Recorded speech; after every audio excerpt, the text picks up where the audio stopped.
Well, I went to a school, there was 52 children in my class, and at the end of every corridor there was one classroom that all the children who didn't learn in the same way as everybody else did was put into. So the biggest thing that I have learned is that they became stereotyped, they became outcasts in our community in many ways, and I didn't understand why, because that was just part of the system. So now I feel very privileged to be in education that I can challenge that notion, and my biggest learning experience is to treat everybody as an individual and a human being. Education is always in a state of flux. One of the biggest problems with education is we are too traditional. We tend to go back to always what has worked, and we not necessarily want to embrace the future.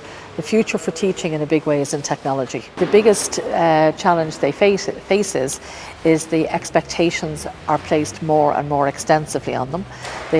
Schools are seen to be the cure for all ills, for all societal ills, and the expectations in many ways exceed the skills that they don't have. So we need to try and really define what school is for. Is it for learning, or is it for creating citizens? We all need constant support no matter what job we do.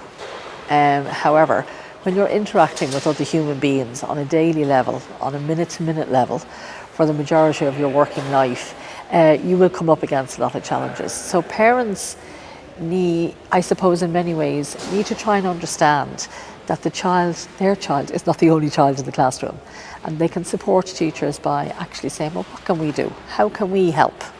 So actually bringing the parent in as well as the teacher, creating that relationship. Positive atmosphere comes from the top. So if the teacher is valued within the school and there's a positive atmosphere in the school, there will be a positive atmosphere in the classroom. So how to create that is to respect everybody, but equally the teacher needs to respect the child as well as the other way around.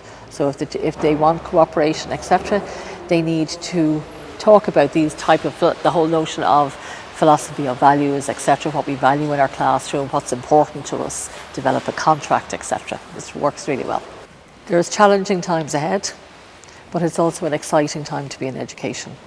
Embrace the change, feel the fear, and do it anyway.